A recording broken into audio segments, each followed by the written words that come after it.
Bismillahirrahmanirrahim. Assalamualaikum warahmatullahi wabarakatuh.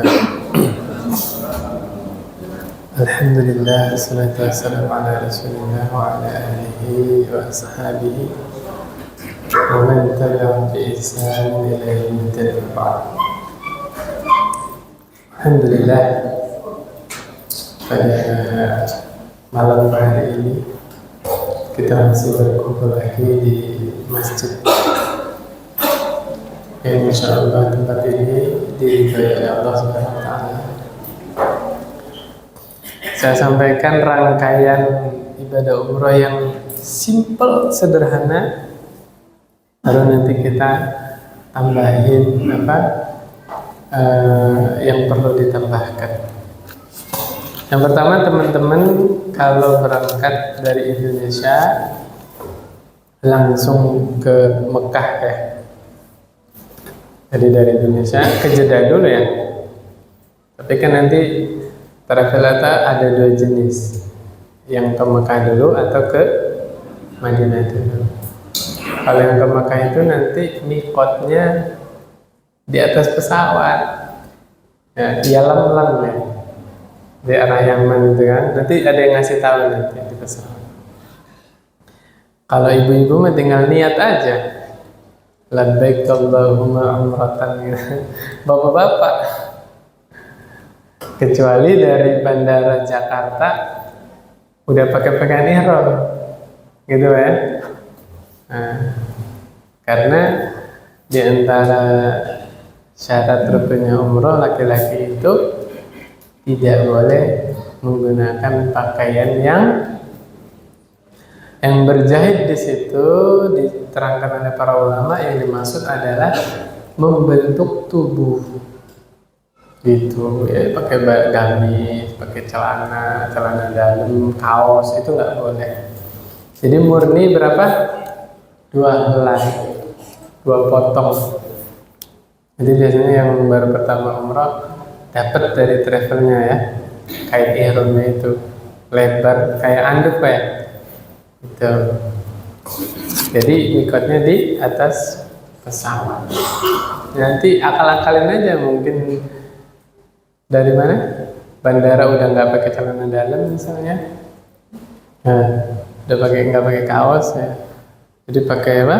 Pakai ihram, pakai jubah aja, bruk gitu. Nah, kita sudah diam malam, tidak buka gitu. Banyak ininya lah, caranya.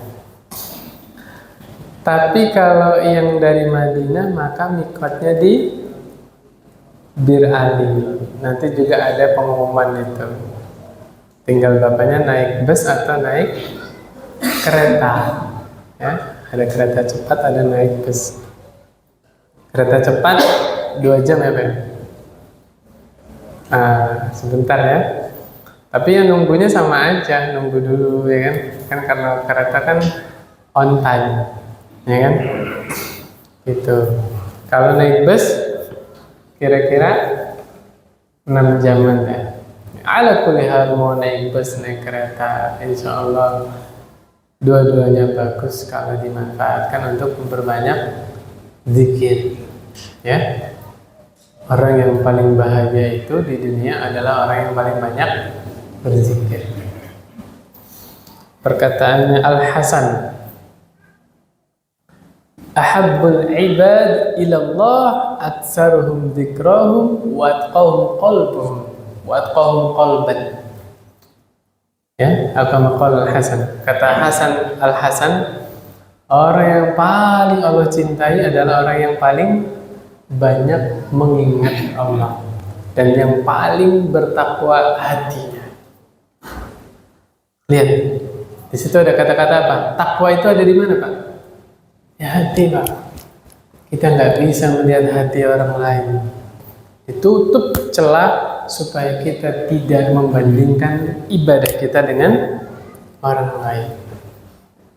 Kita duduk bareng-bareng ini di masjid yang sama, termasuk saya. Pahalanya sama nggak? Beda. Termasuk yang ngomong di depan sini, belum tentu pahalanya lebih besar. Bisa jadi yang duduk anteng mendengarkan itu yang pahalanya lebih besar daripada yang berbicara di depan sini.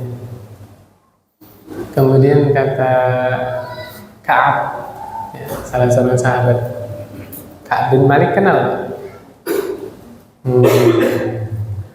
Man aksara zikrullah bari aminan nifaq. Siapa yang paling banyak mengingat Allah, dia berlepas diri dari sifat nifaq. Tahu nifaq apa? Perilakunya disebut nifaq, orangnya disebut munafik. Jadi kalau kita nggak mau jadi orang munafik, salah satu caranya bagaimana, Pak? Banyak mengingat Allah. Itu ada di Al-Quran. Surah apa? An-Nisa, ya. Saya bantuin cari.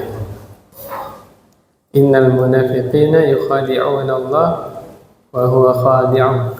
Wa idza qamu ila salati qamu kusala. An-Nisa 142, Pak. Ketemu?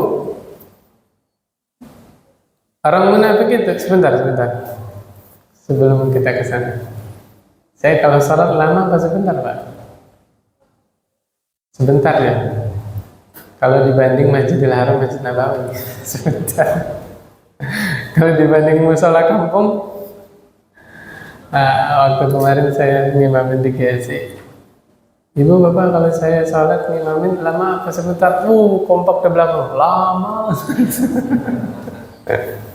Nah ini kita bahas di sini. An-Nisa ayat berapa? 142. Apa kata Allah? Sesungguhnya orang-orang munafik itu membuat tipu daya, makar terhadap Allah, dan Allah membalas makar mereka. Ya. Bagaimana orang munafik menipu Allah? Wa idza qamu ila sholati qamu kusala. Orang munafik itu kalau berdiri itu mau sholat, berdirinya malas-malasan. Orang mukmin tuh greges, atau greges, Pak? Gercep. Allahu akbar. Dunia hanya sebentar. Oke? Bapak boleh punya uang 3 miliar, Bapak boleh punya rumah mewah, mobil bagus, mahal. Tapi jangan sampai dunia itu masuk ke dalam hati kita. Di tangan aja, Pak. Hatinya sudah penuh dengan apa? Akhirat. Itu orang mukmin, Pak. Bahagianya ada di ibadahnya itu. Subhanallah. Ada orang, Pak, hatinya gelisah kalau nggak datang ke pengajian. Ada. Ya, subhanallah. Ya, sudah Allah tanamkan kecintaan di dalam hatinya, di dalam dadanya. Jadi orang munafik kalau berdiri sholat, sifatnya apa, Pak? Malas. Yura'unan nas. Kalaupun dia sholat, dia berdiri supaya dilihat manusia. Nih, kalau kita bahasa keren ya, biasanya kan bahasanya dirubah-rubah jadi apa? Ilmiah gitu ya. Orang munafik biasa mencari validasi dari orang lain, atau mencari apa? Verifikasi dari orang lain. Itu orang munafik, Pak. Kalau orang mukmin, ibadah itu bersifat privasi apa privat nih? Privasi ya? Sifatnya privasi antara seorang hamba dengan Allah. Gak peduli omongan manusia. Wala yadhkuruna Allah illa qalila. Ya? Orang munafik itu ya tidak mengingat Allah kecuali hanya sedikit. Makanya saya bilang apa tadi? Mau berangkat dari Madinah ke Mekahnya pakai bis, pakai kereta, enggak masalah. Yang penting banyak zikir. Zikirnya bebas. Subhanallah walhamdulillah wa la ilaha illallah wallahu akbar, silakan. Wala haula wala quwwata illa billah. Silakan. Sebelum miqat. Kalau sudah miqat, zikir terbaik gimana Pak? Labbaik Allahumma labbaik, labbaik la syarika laka labbaik, innal hamda wan ni'mata laka wal mulk la syarika lak. Kalimat itu indah nggak Pak? Tapi pada prakteknya kalau berangkat mau kereta mau bis Pak, banyak yang meninggalkan zikir itu. Sibuk ngobrol, sibuk foto-foto, bener nggak? Tak percaya berangkat ke sana. Nggak percaya berangkat. Sedikit yang mengingat kepada Allah Subhanahu Wa Taala. Makanya walaupun lirih ya, dengar kuping sendiri terus. Labbaik Allahumma labbaik, labbaik la syarika laka labbaik, innal hamda wan ni'mata laka wal mulk la syarika. Terus diulang-ulang. Itu kalimat yang paling Allah cintai. Saat kapan? Saat seseorang sudah miqat. Ya. Nah, nanti nyampe kemana? Masjidil Haram ya. Masjidil Haram. Sandalnya jangan dilepas di teras, ditinggal kayak di Indonesia, Pak. Karena berapa hektar itu luas masjidnya ya. Saya terakhir ngeliat di IG ada konten Masjid Nabawi atau Masjidil Haram sudah nyiapin kresek. Kresek buat sandal, buat sepatu sudah ada. Nanti kalau sandalnya bersih mah boleh aja masuk ke masjid pakai sandal. Tapi biasanya nanti bapak-bapak dibekelin tas kecil dari travelnya, biasanya dikasih. Nah itu fungsinya buat nyimpen apa? Sepatu, sandal. Bukan nyimpen basic Pak ya. Sandal, sepatu taruh situ ya. Buat bekal juga, mungkin bapak mau ngebekal kan? Gitu. Baca apa Pak? Bismillah, wassalatu wassalamu ala rasulillah, Allahumma ftahli abwaaba rahmatik. Itu masuk Masjidil Haram. Ka'bahnya itu ternyata di bawah Pak. Ke bawah ya, yang udah pernah ke sana ya. Lihat Ka'bah seneng nggak Pak? Bacanya gimana? Allahumma antas salam wa minkas salam tabarakta ya dzal jalali wal ikram. Nanti tawafnya mulai dari garis. Jadi lurusan sudut yang ada Hajar Aswad. Kebayang Pak di kepalanya? Oke. Nanti pulang buka aja tutorial umroh ada ya. Jadi sudut Ka'bah kan ada 4 ya. Yang sudut ada Hajar Aswadnya itu nanti dibikin garis sama pemerintah Saudi. Garis guna apa? Awal start tawaf. Nah, yang sebelah mana Pak?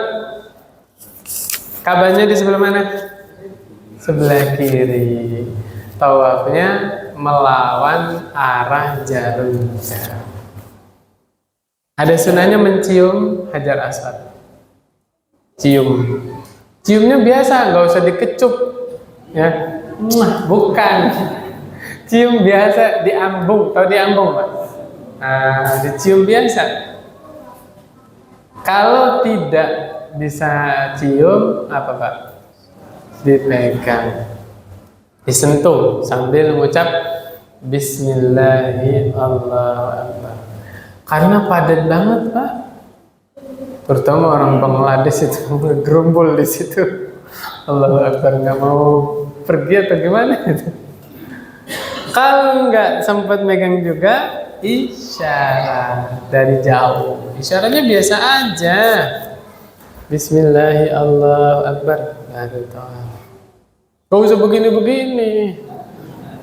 Ada kan di sana? Lebay itu. Makanya Pak punten titip ya. Tidak semua orang yang berangkat ke sana berilmu Pak. Orang awam. Perempuan sholat nggak pakai kaos kaki juga ada di sana. Sampai saya sepanjang jalan mikir, mazhab apa ini? Bener. Belum ketemu dalilnya, ya kan? Iya bagus, kita bagus husnuzon ke sana. Ya kan husnuzon wajib ya. Pas nyampe sana, ada orang Syiah nggak di sana? Ada, sholat kemana-mana bawa apa itu batu ya kan? Ya mohon maaf ini, boleh dicari videonya di YouTube. Menurut orang Syiah, tanah Karbala itu lebih baik daripada Mekah. Makanya kemana-mana bawa batu itu, ya. Itu menurut mereka. Nanti tandanya orang Syiah itu kalau sholat nepuk-nepuk paha, Pak. Itu sambil sedang melaknat Abu Bakar, melaknat Umar. Na'udzubillah. Itu ya, jadi di samping husnuzon bahwa orang yang datang ke sana tamu Allah, orang baik semua, tapi kita juga perlu waspada, bener ya? Apalagi muka-muka orang Indonesia. Kesempatan itu Pak. Ya nggak semua ya, kita nggak mengeneralisir, enggak. Nanti ada orang Malaysia, orang Bangladesh ya, oknum ini Pak ya, oknum. Datengin orang Indonesia, ambil empatinya, nanti ujung-ujungnya curhat, kehabisan bekal. Orang Indonesia kan nggak enakan, sungkan, bener nggak Pak?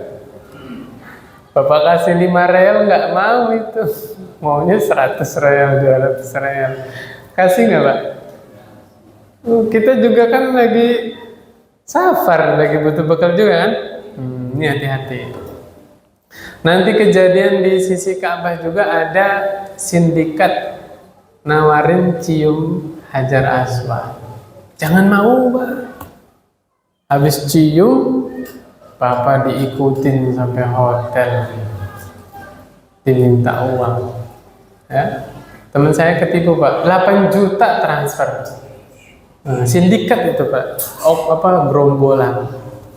Emang gampang. Saya pernah dengar ternyata teman-temannya itu bawa jarum Pak. Kan orang tawaf kebuka kan ininya. Apa ini?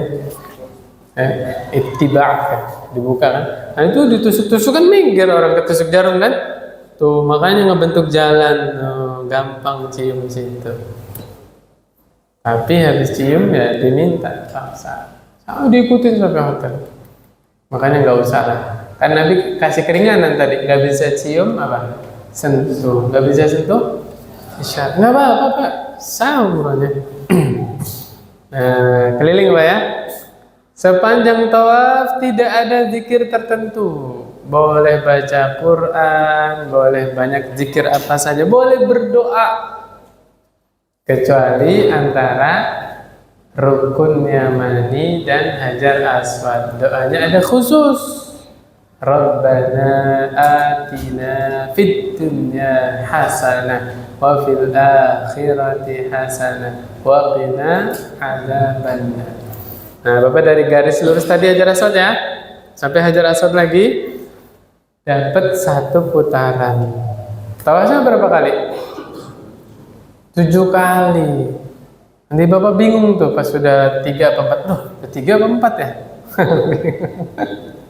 Nah, itu siasatin sendiri Bapak. Entah pakai apa? Karet, ada 7 kan setiap satu. Ya boleh. Silakan terserah gimana caranya. Atau ibu-ibu bawa apa? Koin apa? Pokoknya gimana caranya lah memudahkan itu. Nah, kalau batal wudhu gimana? Kalau batal wudhu, misalnya Bapak udah dapat 3 ya, 3 kali putar ya. Di tawaf yang keempat belum nyampe garis Hajar Aswad batal, maka putaran yang keempat tidak dihitung. Yang dihitung itu yang sempurna 1 putaran. Bapak wudhu lagi, datang ke situ lagi, mulai dari awal tidak, lanjut. Tadi udah dapat 3 ya. Lanjut. Selesai tawaf ada sholat sunnah. Di mana? Maqam Ibrahim. Teorinya iya, prakteknya Banyak orang di makam Ibrahim itu, bener nggak Pak? Nggak bisa sholat di situ. Nah, kita lagi sujud orang lewat bisa kesandung, orang malah jatuh. Maka mensiasatinya misalnya ini, ini Ka'bahnya ceritanya ya. Apa itu? Ini Hajar Aswad ya, berarti makam Ibrahim ada di sini kan? Nah teorinya Bapak pokoknya cari lurusan makam Ibrahim. Pokoknya dari sudut sini sampai sudut sini, ini makam Ibrahim kan? Belakang sana deket soft perempuan. Nah ada soft perempuan kan? Kalau ibu-ibu sekalian aja masuk soft perempuan. Nah yang suaminya deket soft perempuan, ujung sana, nggak apa-apa soalnya. Yang penting masih mengarah ke makam Ibrahim. Berapa rakaat? 2 rakaat. Sudah beres? Jangan langsung sa'i. Cari air zam-zam. Nanti ada apanya? Kerannya air zam-zam ya, ada tempatnya itu. Nah, minum air zam-zam Pak. Ceritanya ini Pak ya. Bismillah. Allahumma inni as'aluka ilman nafi'a wa rizqan wasi'a wa shifaan min kulli da'in wa saqam. Bismillah.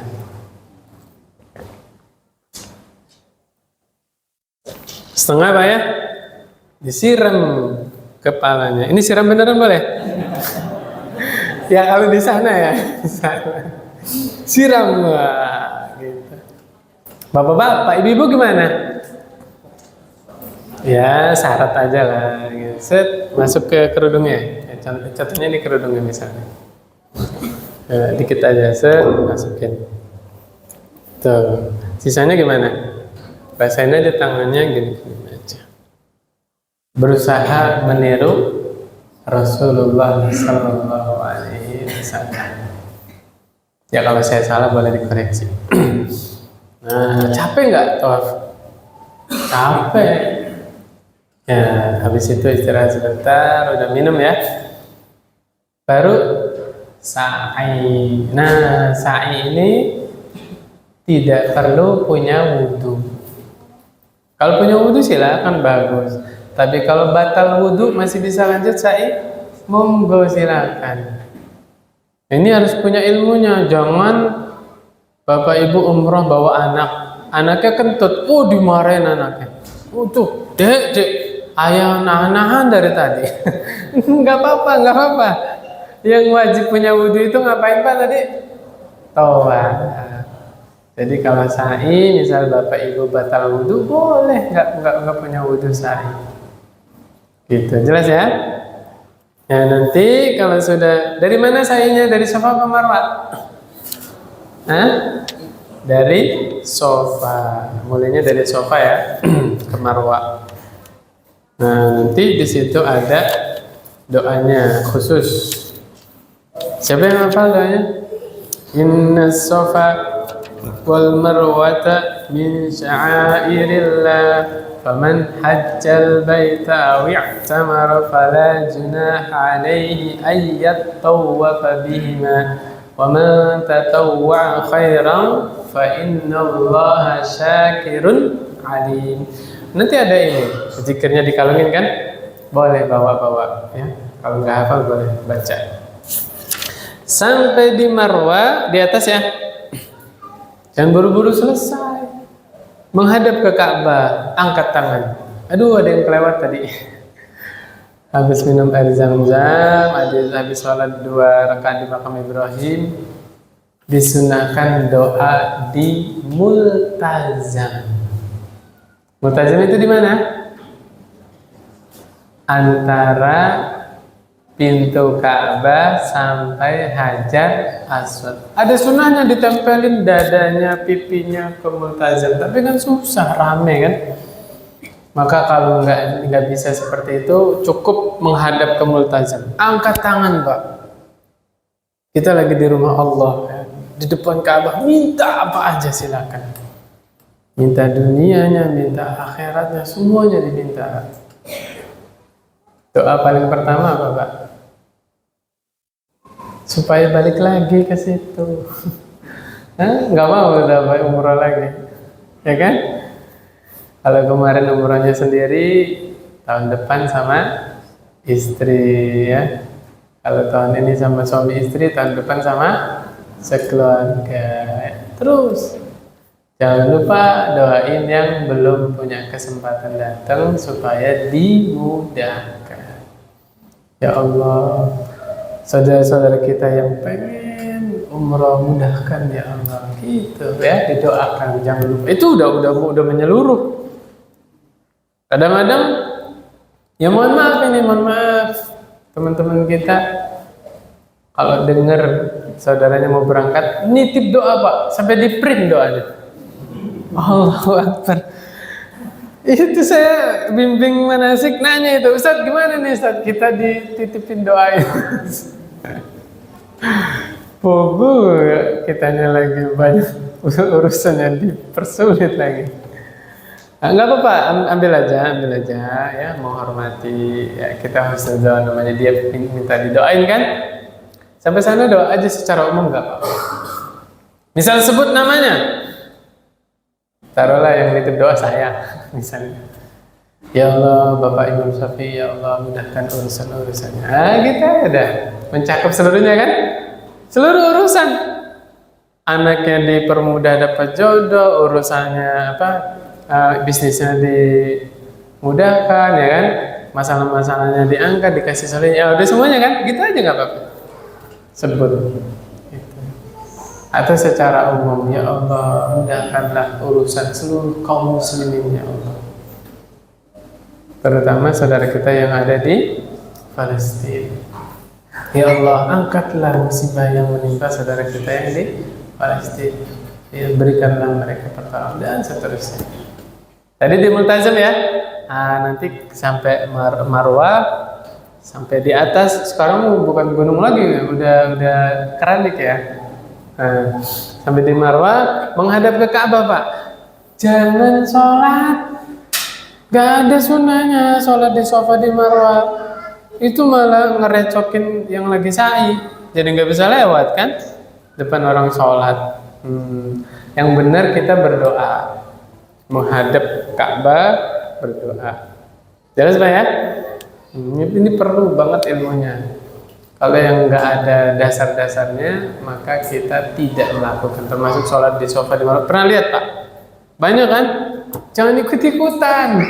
Jangan ikut-ikutan. Tadi saya bilang tidak semua orang berangkat ke sana punya ilmunya. Harus mantep pendiriannya. Sudah bekal ilmu dari Indonesia berangkat, jadi ibadah di sana mantap. Nanti di lampu hijau lari-lari kecil ya. Iya. Sofa juga begitu, sampai di sofa Bapak banyak doa menghadap ke Ka'bah dan seterusnya. Sofa Marwah gitu kan? Terakhir di mana Pak selesainya? Nah, coba kita hitung dari sofa Marwah. Sofa, Marwah, sofa. Gimana sih? Marwah, sofa, Marwah, sofa, Marwah, sofa, Marwah. Oh, berarti di Marwah lagi ya. Kan 7 kali. Habis itu tahallul, gampang tahallul. Yang laki-laki biasanya dapat bonus dari travel tuh. Wah, gratis di botak. Di mall depan Masjidil Haram ya, naik ke atas itu, lecet Pak. Yang nyukur satu itu bisanya baru lagi Pak, sekali pakai buang itu. Makanya kadang-kadang lecet. Yang ibu-ibu jangan bingung, tahallulnya boleh di hotel. Nanti kepalanya itu rambutnya dikumpulkan semua ya, ujungnya rambut itu dicukur seberapa Pak? 1 ruas jari, itu udah sah tahallulnya. Boleh di hotel dicukur digunting sama suaminya sendiri juga boleh. Jadi nggak perlu tahallul di situnya, buka-buka jilbab, jangan ya. Yang penting sebelum tahallul jangan melakukan larangan. Ini mudeng Mbak, gampang ya, gampang. Coba praktek. Ya subhanallah. Nah, kita bahas nih larangan-larangannya nih. Larangannya apa aja?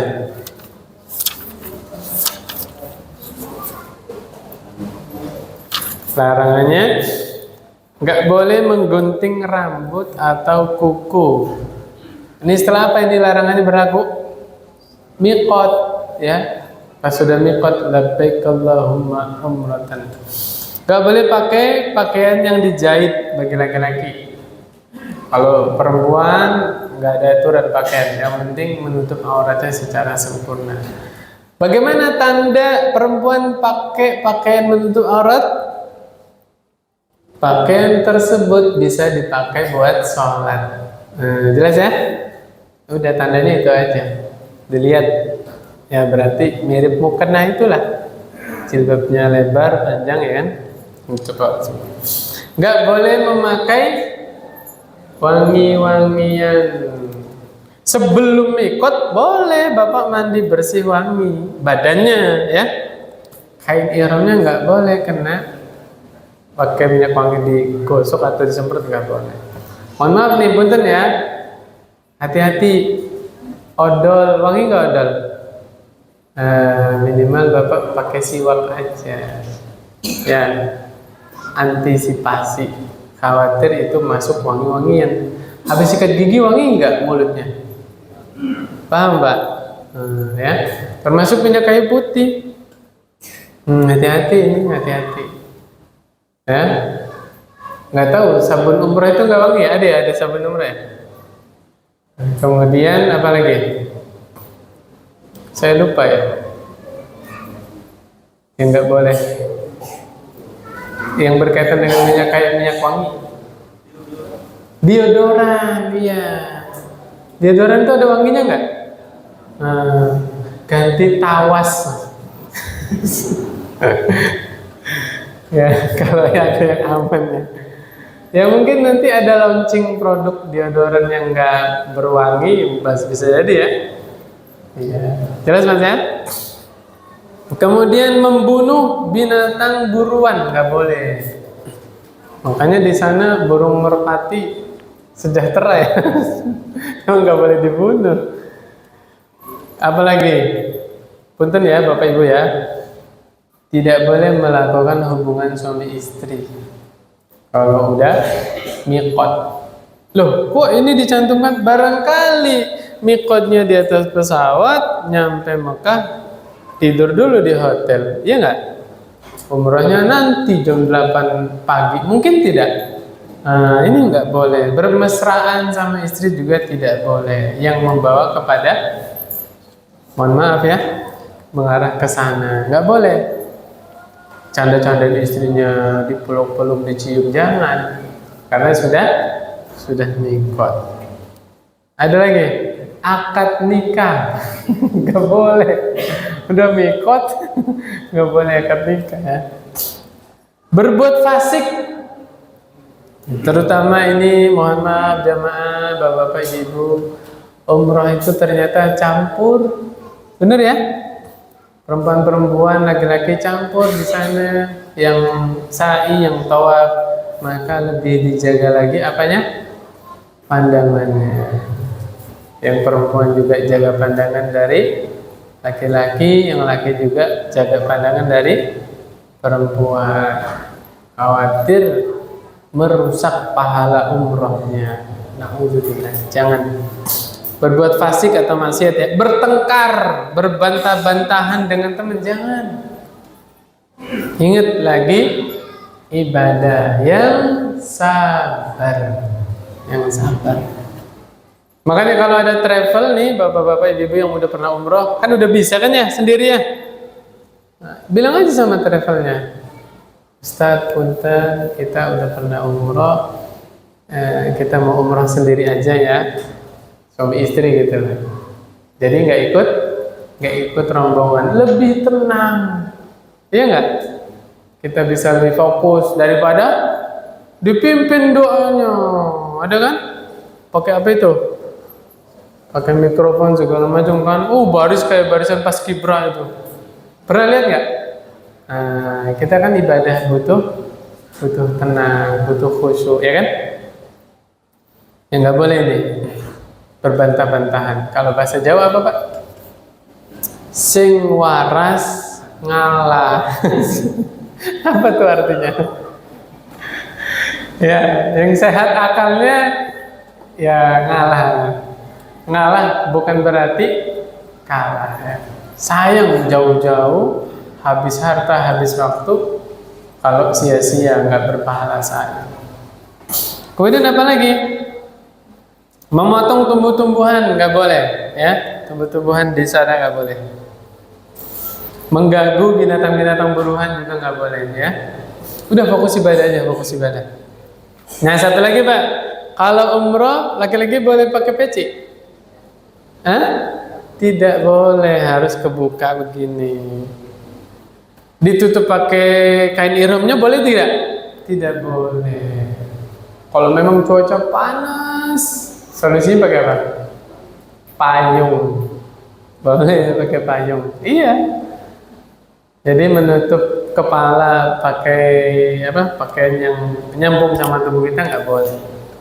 Pakai kain begitu nggak boleh. Tapi kalau pakai payung masih boleh? Boleh. Jelas Pak ya? Jangan. Itu masih nyambung ya. Ada tuh yang iya tahu saya yang apa?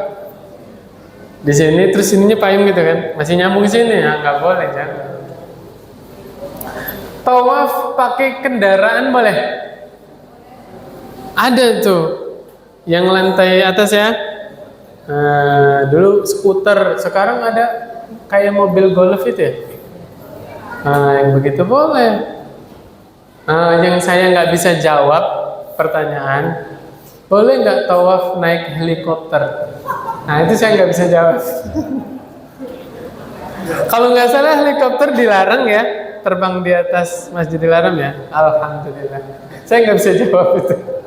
Nggak bisa jawab. Hikmahnya Masya Allah ya, ulama membolehkan tawaf pakai apa? Kendaraan. Nabi pernah tawaf menunggangi kendaraannya. Saya lupa Nabi naik unta atau naik kuda itu. Pokoknya masuk Masjidil Haram, tawafnya naik kendaraan. Masya Allah. Akhirnya terjawab bagi yang udah sepuh, yang nggak kuat berdiri ya. Boleh ada pilihan didorong apa? Naik kursi roda atau naik skuter atau naik mobil itu. Masya Allah, luar biasa. Yuk kita hitung-hitungan pahala. Maksudnya ini biar termotivasi, biar kita lebih menjaga niat kita. Sayang kan, gara-gara validasi dari orang lain, niat kita nyimpang, nggak berpahala sama sekali, ya kan? Kita hitung sholat fardunya Pak. Sholat 1 kali di Masjidil Haram, pahalanya berapa? Lebih baik. Nggak sama ya, bismillah.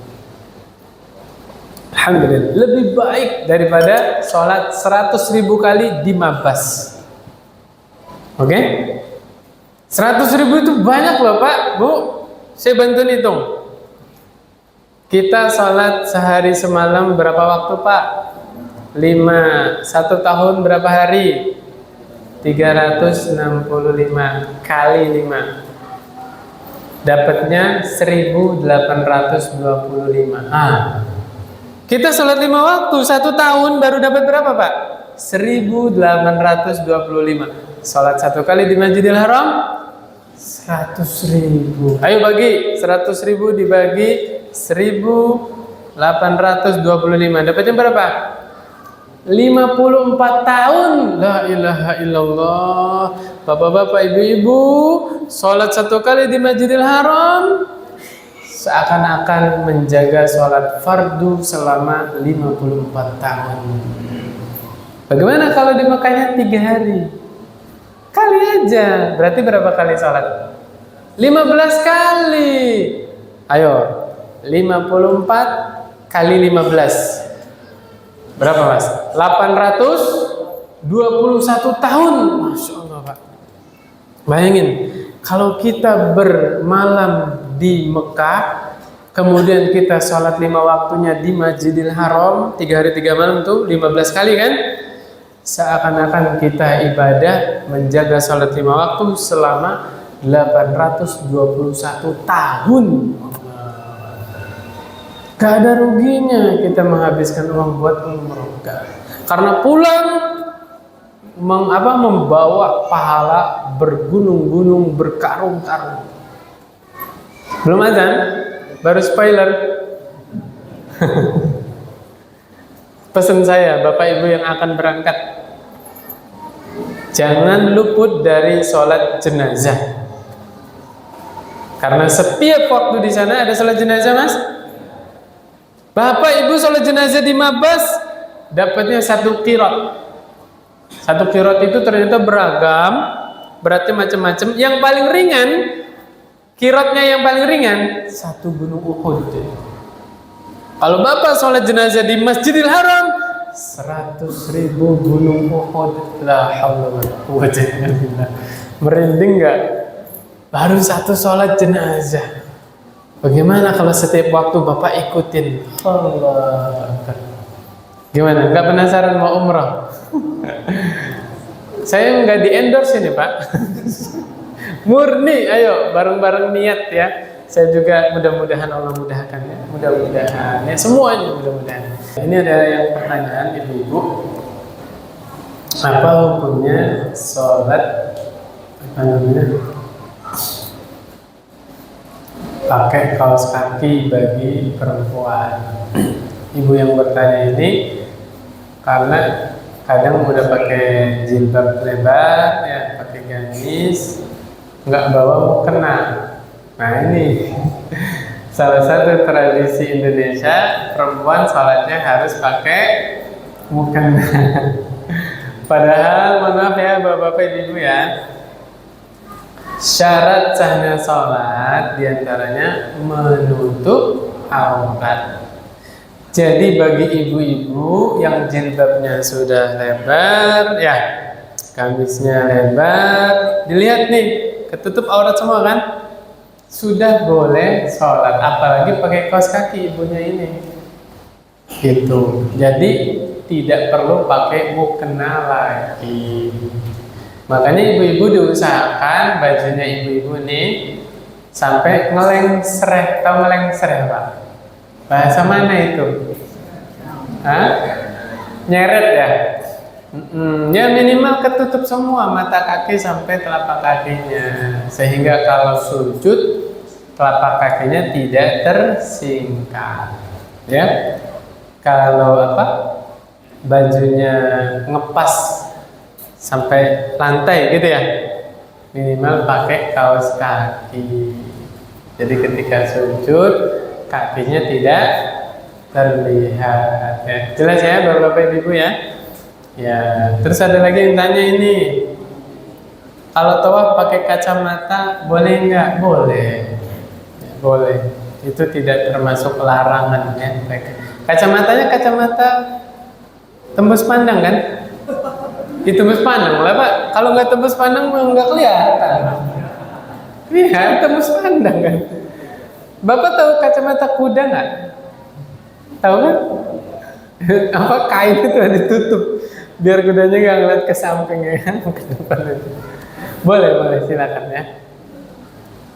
Terus apa ini? Terkait sifat munafik, nanti aja ini ya. Nggak ada hubungannya sama sama umrah, nanti insya Allah saya jawab. Nah yang untuk umrah ini saya pesan sedikit ya. Yang mau berangkat ke sana, ini juga buat kita semua sih, bukan yang mau berangkat dong ya. Paling pertama apa? Taubat. Banyak taubat. Ya. Belum tentu balik lagi selamat, betul nggak? Naik pesawat loh Pak. Bukan nakut-nakutin. Kita juga naik mobil, naik motor ya. Maksudnya itu kan tinggi ya. Tinggi banget. Maka sebelum berangkat taubat. Boleh minta maaf sama orang tuanya, sama mertuanya. Khawatir nggak balik lagi. Nggak balik lagi itu jadi mutawif di sana tetap. Enggak, saya bercanda. Khawatir nggak balik lagi kan? taubat, ya. Mantapkan hati. Anggap bisa jadi ini umroh terakhir saya. Belum tentu berulang kan? Iya, bismillah, mantapkan hati. Azam. Pulang dari sana harus ada perubahan.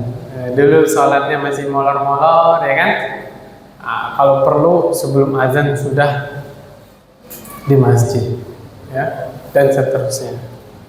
Kemudian apa lagi?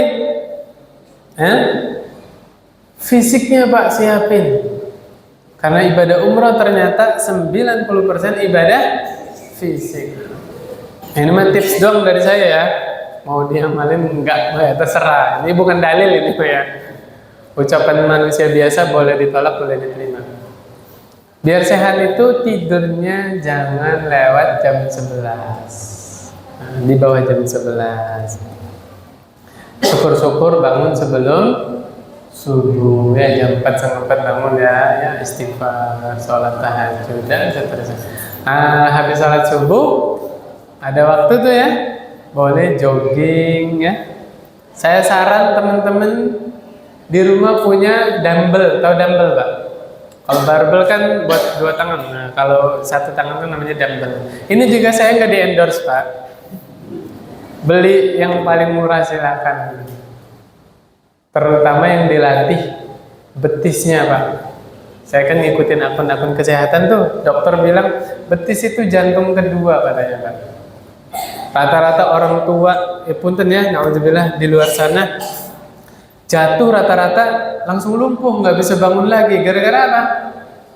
Tidak dilatih olahraga. Kalau perlu Bapak itu squat jam ya. Squat jam ya, menyesuaikan usia kita. Kalau sampai 10 doang pokoknya ya 10 gitu. Nanti jeda lagi ya, 1 jam berikut lagi seperti itu gitu. Jalan bebek, tahu Pak jalan bebek? Jalan bebek tahu nggak Pak? Nah, kakinya Pak ya, gitu. Pokoknya yang meningkatkan stamina, ya, apapun itu. Diniatkan olahraganya mensyukuri sehat yang Allah kasih. Ibadah bukan? Ibadah. Bersyukur kan ibadah kan? Ya, yang punya sepeda mungkin sepedahan. Kalau motor mah bukan olahraga Pak ya? Oh, motor. Ya lari-lari, sepeda-sepeda apalah ya. Mungkin bapak-bapak ada yang punya apa? Treadmill. Iya. Ya silakan gitu ya. Mudah-mudahan itu bagian dari mensyukuri kesehatan. Kalau yang di Mekah, makanya ini lihat Bapak perhatiin, kalau imamnya itu di belakang, lurusan imam dari arah Ka'bah itu dikosongin. Nah itu masih boleh, gitu. Nah kecuali imamnya tepat di depan Ka'bah, baru maunya apa di belakangnya itu ngelingkar gitu kan. Nah jadi pas imamnya di belakang sini ya, di sebelah sini kan. Nah lurusannya imam itu, makanya sama askar kan nggak boleh diisi kan itu, sofi itu. Nah itu dikosongin. Emang begitu. Tapi kalau yang di Madinah, setahu saya di belakang Raudhah sih. Wallah alam kalau sampai ada yang melewati Raudhah, wallah alam bisawab. Kemudian nasihat saya sedikit, yang mau berangkat jangan minum kopi Pak. Nanti di pesawat melek 10 jam. Yang lain tidur, Bapak melek. Nyampe hotel bukannya istirahat. Ya, paham maksud saya Pak ya. Safar itu butuh fisik yang kuat Pak. Jangan sampai Bapak nggak tahu keadaan itu sampai hotel sakit. Paham maksud saya Pak? Minum antimo monggo silakan biar di pesawat tidur nyenyak. Ini sebenarnya masih banyak yang mau saya bahas loh. Terus mungkin kita sambung di pekan depan insya Allah ya. Ya Muqaddimah aja. Habis itu lanjutin Riyadhus Shalihin lagi. Ada pendapat yang menyatakan tidak sah sholat yang dikerjakan di pesawat. Kaget. To be continue ya. Nanti pekan depan kita terangkan nanti. Insya Allah ya, insya Allah. Bagaimana penjelasannya? Insya Allah nanti kita terangkan. Subhanakallahumma wa bihamdik asyhadu an la ilaha illa anta astaghfiruka wa atubu ilaik. Assalamualaikum warahmatullahi wabarakatuh.